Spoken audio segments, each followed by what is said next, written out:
Hey guys, happy Friday. Happy Financial Freedom Friday. Woohoo! Yes, it is the end of the week. It is the beginning of the weekend, but it is the brand new start of you every day. It's a new opportunity, a new chance for you to be a greater you and get closer to those dreams that you want to come to fruition. So let's jump right into it. Today, we are discussing budgeting with a bang. Yes, budgeting with a bang. What does that mean? Most people get afraid of the B word. They hear it and they cringe a little. And why is that? Oftentimes, it's because we don't yet see the opportunity on how we can save, right? But if you take these tips in mind, you'll not only save, but you will enrich at the same time. And after all, isn't that what it's all about?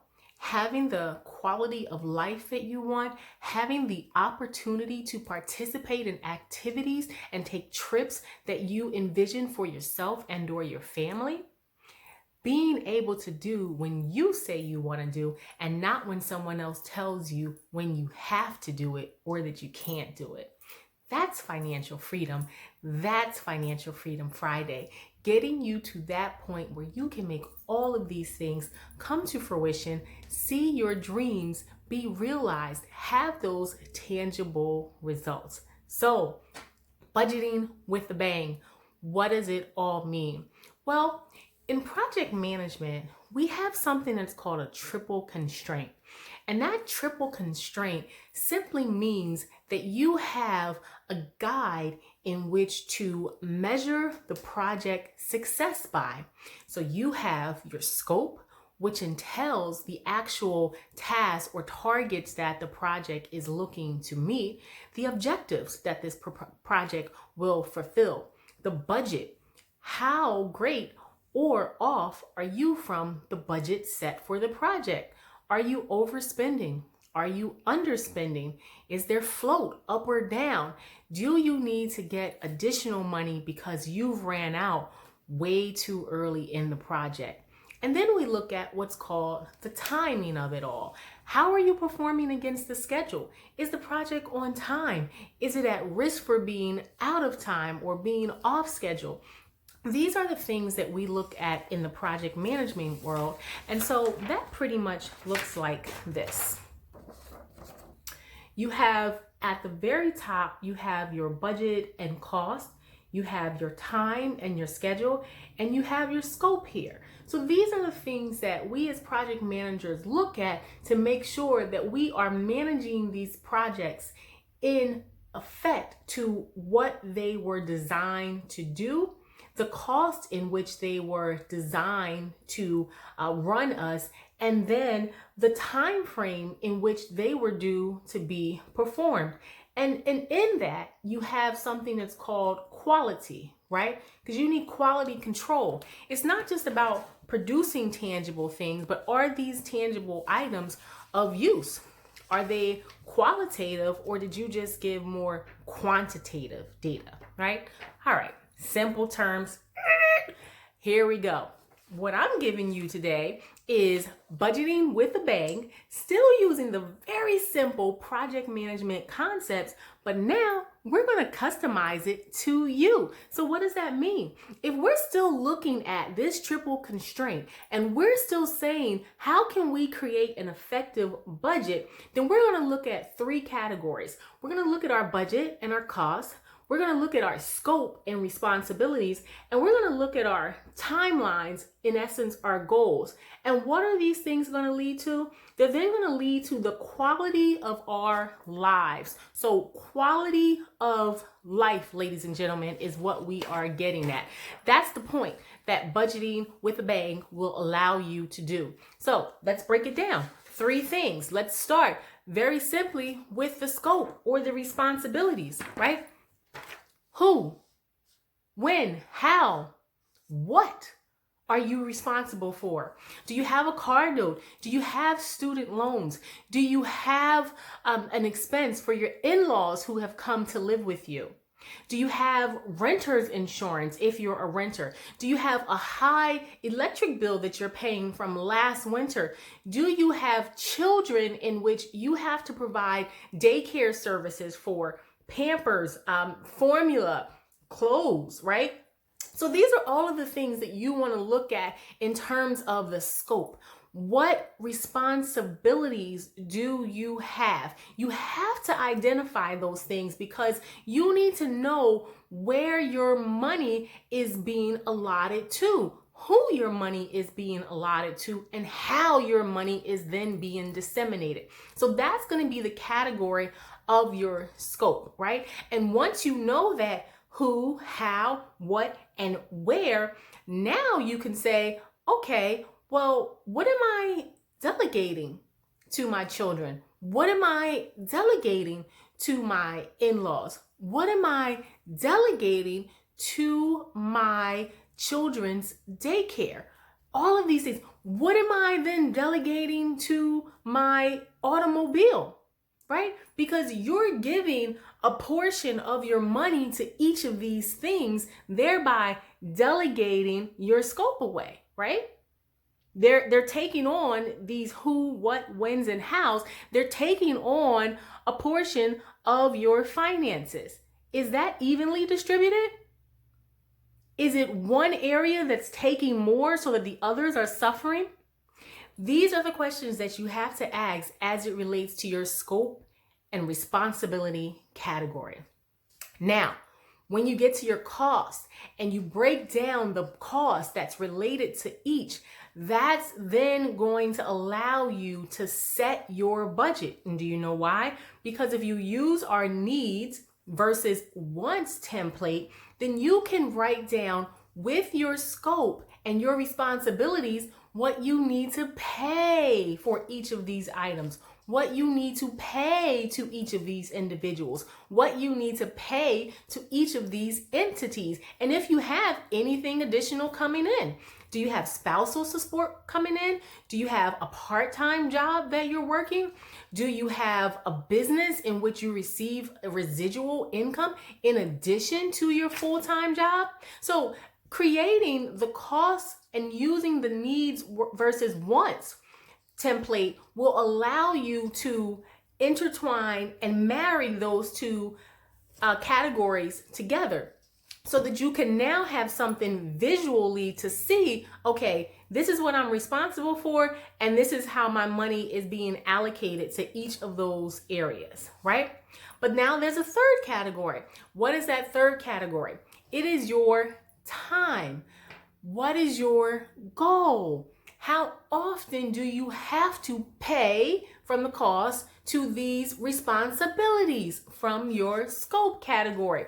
So you need to write these things down on your needs versus want template, on your triple constraint budget with a bash template, so that you can see these things formulate together to say, this is the responsibility that I have. This is what it costs me. This is the timeline in which I pay. And this is why it sets me so far back from my goal. Did you get that? How will you know how far off you are from achieving your goal if you first haven't even identified the goal that you are trying to get to? Right? You gotta jot it down. You cannot be afraid to do these things. You cannot be afraid to do your needs versus wants. You cannot be afraid to set a budget. You cannot be afraid to do a financial analysis that says, this is what I have coming in, this is what I have going out, and I have zero left in between. You have it. You can create savings. You just have to restructure that in which you are now allocating. Remember, we spoke about the credit card payments and how you're effectively paying down your debt? Remember, we spoke about I can put away $2 a day, $5 a day, $10 a day to set a long-term or even a tactical goal in place for you and your family? Remember, we spoke about setting your sight on those things that you want to have to come fruition, but you need the vehicle in order to get you there, you have to bring it all into full focus. So what are some things that you can do once you have this template created, once you have visually identified your triple constraint that's going to tell you your scope and responsibilities, your budget or your cost, and then the timeline, right? Couponing. Clip the coupons. Look at what's on sale. Do online comparisons before you go out to the store. It works, and you'll be surprised at how much you could save. Do you have a savings card? For some of the stores that you shop in, they offer member perks and discounts if you sign up for one of their cards. So why not sign up for that? Another suggestion that a great navigator made is Groupon. Get deals. Get deals on the things that you love. Look it up on Groupon. What else could you do? You could save for it. Yes, you can save for it so that you have a goal of going to a concert next month, or 2 months away. You could start saving for it today so that you can purchase the tickets, so that your credit card doesn't get another charge to it, so that you then don't earn the interest, so that you then don't have to worry about how to pay it back. You could do the Financial Freedom Challenge for 30 days. You could set a goal. You can identify your needs versus your want, identify your scope and responsibilities, and then say, this from that exercise is what I have left over after I've learned to effectively pay down my credit debt to save. It works. You could go to these wholesale distributors. You could get a Costco card as an example, a BJ's card. Oh, but wait, Nyosha, they're membership fees. Yes, they are. But what could you do? Partner with a friend or family member. Now, what do you have? You have a membership, but you're not the only one bearing the cost. Switch off.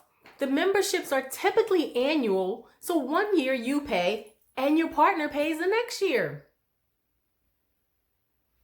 What else could you do? You could grow your own food. Grow your vegetables in your backyard. You don't have a backyard? What about going to a produce market? What about going to a local store? What about stopping buying your lunch every day at work and preparing your meals to take in with you? I guarantee if you do that, you're going to save $50 to $100 easy every single week. What about getting a gas card in which you earn points and you get discounts and cents off of your purchase? So each time you're at the pump, maybe you save 5, 10, 15, or 20 cents. It adds up. When you multiply it by the gallon, simple changes that you can make, simple tweaks that you can implement today that allows you to get to what? Quality of life. Quality of life, ladies and gentlemen, is what this triple budget with a bang constraint is going to afford you. Because now when you have the savings, now when you budget and you see what you are able to spend, you can do the things that you want to do, like the massage, like the manicure and the pedicure, or the spa day with the girls, like happy hour, like bowling with the family. And if you say, Nyosha, well, I'm very active, I want to be able to go freely with my friends and you can. And what about instead of a Saturday night, you do a Tuesday night taco where the tacos are $2 or $3? What if you go during happy hour and you get $4 drink specials instead of paying $12 or $20 for each drink that you get? What if you become a social drinker and you only commit to going out 1 or twice a month? How much savings could you rank up then? What if you believe in yourself enough to say, I'm going to take a look at all of the actions I'm doing today to be brighter, to be richer, to be full of the things that I envision, not what someone else does, to have quality of life. Budget with a bang. You got this. You can do it. You can do it, and I believe in you. So let's do it together. Budget with a bang, Financial Freedom Friday. Y'all, as Gandhi says, be the change that you wish to see in the world. But you know what I say? Be the change you wish to see in you. Happy Financial Freedom Friday. Remember to subscribe, like, and share. I'll see you all soon.